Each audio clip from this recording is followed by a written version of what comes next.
Bonjour et bienvenue sur Crypto House pour les nouvelles crypto de la semaine et c'est pour tout de suite.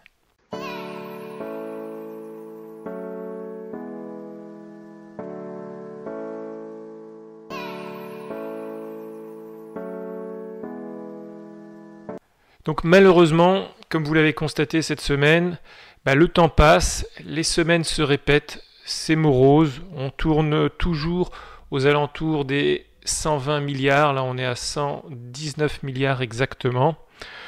Mais bref, les semaines se ressemblent, c'est globalement une tendance légère baissière, mais ça baisse avec des toutes petites hausses de part et d'autre. Aujourd'hui, on voit qu'il y a quelques tokens qui sont en hausse, mais des hausses très légères, c'est quasiment insignifiant. Par contre, si on regarde sur 7 jours, on voit qu'on est encore une fois à la baisse. On a un Bitcoin à moins 1,6%, mais un XRP à moins 4%, un Ethereum à moins 5,2%. Les seuls qui s'en sortent un petit peu, on a un Tron à 6,6% et un Binance Coin à 5,2%, et puis ensuite il y a quand même encore beaucoup de rouge. Alors on va voir tout à l'heure pourquoi en tout cas Tron augmente. Concernant Binance, ils ont annoncé qu'ils vont ouvrir énormément d'exchanges dans le monde, donc c'est peut-être certainement pour ça que ça augmente. Alors comme vous le savez, je ne suis pas très bon en analyse de graphes, donc on va laisser ça à des spécialistes, et on a ici Brian Kelly, qui est un analyste crypto, qui intervient parfois à la télé américaine sur CNBC, et lui ce qu'il dit sur 2019, c'est que le marché va être mitigé, car il pense que les ETF américains tant attendus par la communauté pour faire les étincelles, donc ces ETF qui relanceraient le marché, ils seront peut-être pas lancés en 2019. On va voir plus loin qu'il a peut-être pas tort de dire ça. Alors, c'est ce qu'il a dit en tout cas à Cointelegraph le 19 janvier lors d'une interview dans une conférence en Suisse. Ensuite, il a aussi dit que l'année 2019 devrait être meilleure que celle de 2018, car il pense qu'on n'est plus trop loin de la fin de la crise, mais s'il y a une nouvelle chute des marchés, cela ne leur surprendrait pas du tout. Alors, il pense aussi que le Bitcoin devient une valeur qui est petit à petit acceptée par les investisseurs. Donc ça, c'est quand même quelque chose d'intéressant. Autre analyse de Changpeng Zhao, plus communément appelé CZ, qui n'est autre que le CEO de Binance. Alors lui, ce qu'il a dit dans un sommet blockchain à Singapour, donc je le cite, Alors, je crois, fin 2017, qu'il y avait clairement des prix trop hauts.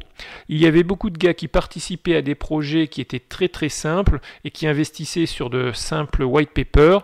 Et après cette précipitation massive, ça a pris fin et les prix ont forcément baissé.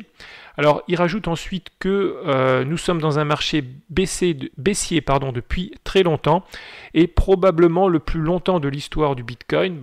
En tout cas, on n'en est pas loin. Je crois qu'on est bientôt à 400 jours et la crise de 2014-2015, c'était 420 jours. Donc, on arrive bientôt à la fin, effectivement. Et il poursuit en disant « Je pense personnellement que nous sommes en train de dépasser les seuils inférieurs », donc en parlant du prix des cryptos. Alors il y a quelque temps, je vous avais parlé d'une rumeur comme quoi la Russie allait acheter des milliards en Bitcoin. Il s'avérait que cette rumeur était complètement fausse. En tout cas, c'est ce que dit Lina Sidorenko, qui est la présidente du Duma Cryptocurrency Group. Elle a dit que c'était un non-sens et que la Russie n'était pas prête de combiner le système financier avec les crypto-monnaies. Elle a aussi ajouté que la Russie, de toute façon, ne dispose d'aucun mécanisme nous permettant d'introduire un système où ces actifs seraient stockés, quelle autorité serait responsable et quels seraient les responsables en cas d'abus et autres. Bon, de toute façon, moi ce que je pense, c'est que si la Russie achetait réellement des bitcoins, est-ce que vous pensez qu'on le saurait?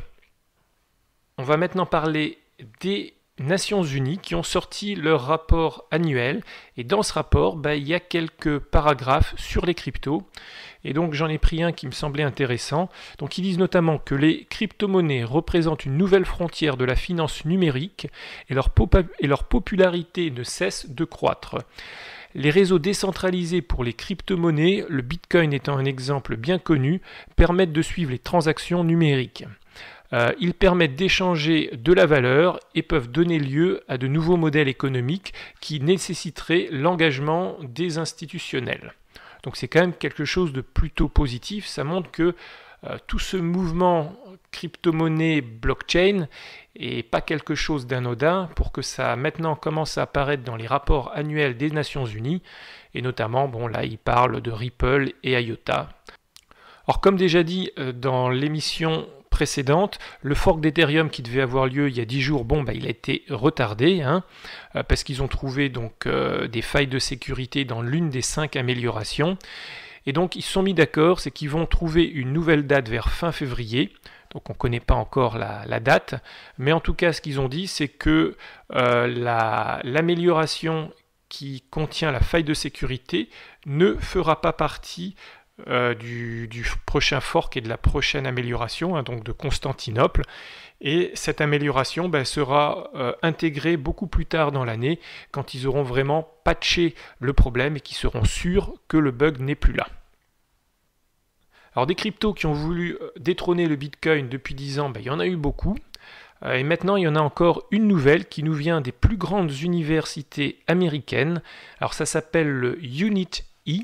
Et c'est carrément fait par un consortium qui se sont regroupés sous la bannière DTR pour Distributed Technology Research. Et dedans, il y a quand même le MIT, Stanford, UC Berkeley, Carnegie Mellon University, University of Southern California et l'Université de Washington. Donc vraiment, les grandes universités américaines se sont mis entre elles, les chercheurs de ces grandes universités, pour donc créer cette nouvelle crypto-monnaie qui devrait normalement détrôner le Bitcoin. Donc ça, en tout cas, c'est ce qu'il dit. Elle sera lancée la deuxième partie de l'année et elle annonce des vitesses de transaction d'environ 10 000 transactions par seconde et elle sera meilleure en tout. Donc bon, attendons de voir exactement ce que c'est que ce e-unit, attendons d'avoir un petit peu plus d'informations. Et là, ce sera intéressant de voir si c'est un projet qui tient vraiment la corde ou c'est encore un xème concurrent qui terminera dans le bas du market cap. Alors toujours dans les cryptos qui veulent détrôner le Bitcoin, on a une autre cryptocurrency qui s'appelle Green Mining. Alors derrière, il y a pas mal de VC qui n'ont pas lésiné sur les moyens. Ils ont investi plus de 100 millions de dollars carrément dans le matériel pour le miner, parce que c'est un coin qui n'est pas pré-miné, donc à miner. Alors le premier bloc a été miné le 15 janvier, le second bloc moins d'une minute après. Alors le taux de change initial entre le BTC, donc le Bitcoin, et le GRIM, c'était de 1000 GRIM pour 0,1 Bitcoin, soit à peu près environ 37 cents le token. Alors c'est une première implémentation du protocole Mimblewimble qui permet de rendre les transactions privées. Et on va regarder tout de suite où en est le token, bon, qui s'est quand même apprécié depuis, parce que de 37 cents, il est quand même passé à 4,28 $. Et si on regarde le graphe, par contre, bon, il a démarré à 250 pour descendre directement à 27. Et aujourd'hui, bon, il n'a fait en fin de compte quand même que descendre de 6 vers 4 et quelques. Donc, à voir encore ce que va donner le Green Mining comme token. Maintenant, on va passer du côté de la Suisse et on a la banque suisse Vontobel qui a annoncé qu'elle lançait une solution de stockage crypto pour ses clients. Alors la solution est basée sur le concept des HSM. Donc HSM, ça veut dire Hardware Security Module, donc ce sont en gros des ordinateurs très très sécurisés, tamper-proof, installés dans l'infrastructure de la banque. Alors après les exchanges et les sociétés de gestion de fonds, c'est maintenant aux banques de fournir des solutions de stockage de crypto, donc c'est quand même un autre pas en avant. Alors pour l'instant, c'est juste cette banque privée qui vient de Zurich qui a fait ce premier pas, mais on peut espérer que dans la suite de 2018, il y ait des banques un petit peu plus grandes qui se lancent dans ce domaine. Et ce serait le début d'un effet boule de neige où s'il y a une grande banque qui commence à offrir aux clients des services pour garder leur crypto, il y en a d'autres qui vont faire de même. Alors on continue toujours après d'une banque suisse. Maintenant, c'est la Falcon Bank, qui est aussi une banque privée de Zurich. Alors elle va encore plus loin parce qu'elle accepte que vous puissiez lui transférer vos cryptos sur un wallet. Donc vous ouvrez un compte chez Falcon Bank, elle vous ouvre un wallet, vous envoyez vos bitcoins, vos Ethereum, elle accepte aussi le Bitcoin Cash et les Litecoin, et en échange, elle va pouvoir vendre vos cryptos et vous donner des francs suisses, des euros ou des dollars. Alors, ça paraît simple, mais aujourd'hui, il y a plein de banques qui n'acceptent pas ça. Elles ont peur de tout ce qui est argent ou crypto sale, on pourrait dire. Alors bien sûr, cette banque, elle va quand même faire ce qu'on appelle le KYC, donc le Know Your Customer. Elle va faire tout ce qui est anti-money laundry, pour voir donc d'où viennent les fonds qui ont servi à acheter les cryptos. Et ensuite, elle va vous aider à faire la déclaration d'impôt. Donc il n'y a rien de louche derrière, au contraire, ils essayent de manière légale à aider donc les gens qui ont été peut-être des gens qui ont acheté des cryptos il y a très longtemps et puis qu'aujourd'hui se retrouvent avec une montagne d'argent et puis ils peuvent rien en faire parce qu'il n'y a aucune banque aujourd'hui qui est prête à convertir leur argent. Alors bien sûr, cette banque ne fait pas ça toute seule, puisqu'elle est supervisée par la FINMA, qui est l'autorité suisse de supervision du secteur financier. En fin de compte, moi, dans ma carrière, j'ai eu une fois, il y a quelques mois, on avait rencontré des gens de l'Est qui voulaient ouvrir une start-up. Et pour financer cette start-up, ils avaient des Ethereum qu'ils avaient eu tout au début. Donc, ils avaient acheté des Ethereum à quelques cents. Et puis, ils en avaient acheté beaucoup. Et maintenant, ça valait plusieurs millions de dollars. Et ils essayaient de pouvoir avoir des euros pour monter leur start-up. Et puis, ils n'avaient pas trouvé en fin de compte de banque qui les autorisait à faire ça, et donc ils n'ont pas monté leur start-up. Donc je comprends vraiment le concept de Falcon Bank et vraiment à qui ça s'adresse. Alors cette année, on attend plusieurs événements d'importance. On attend le BACT et on attend les Bitcoin ETF. Alors, le Bitcoin ETF de VanEck Solid X proposé par la CBOE vient d'être retiré auprès du SEC. C'est la CBOE donc directement qui a retiré la proposition. On a ici là devant vous le document qui nous vient directement du SEC. Alors Coindesk a contacté Garbor Gurbax, qui est le directeur de la stratégie des actifs numériques chez VanEck. Alors, qui a déclaré qu'ils avaient temporairement retiré la proposition et qu'ils allaient la soumettre à nouveau plus tard. Alors, on ne sait pas trop pourquoi exactement ils ont retiré la proposition. Ce qui se dit, c'est que normalement, elle devait arriver le, 27 février et que, vous savez qu'il y a le gouvernement américain qui travaille vraiment en comité réduit en ce moment, et donc qui n'avait pas le temps de légiférer sur le dossier, et que comme ils n'avaient pas le temps, de toute façon, ils allaient donner un avis négatif parce qu'ils ne pouvaient plus repousser leur avis. Et donc, en discutant avec le SEC, ils ont préféré ne pas s'associer, donc le CBE s'associer avec un échec, et retirer leur proposition pour la réintroduire plus tard. Alors on reste dans le même domaine avec le BACT. Alors même si le BACT lui aussi est retardé pour avril, en tout cas ça ne les empêche pas de recruter lourdement. Il y a juste quelques jours que le BACT a sorti toutes ses annonces d'emploi. Donc il y a des emplois de directeurs, de seniors à Atlanta, à New York, à Singapour, à Hong Kong, à Tokyo.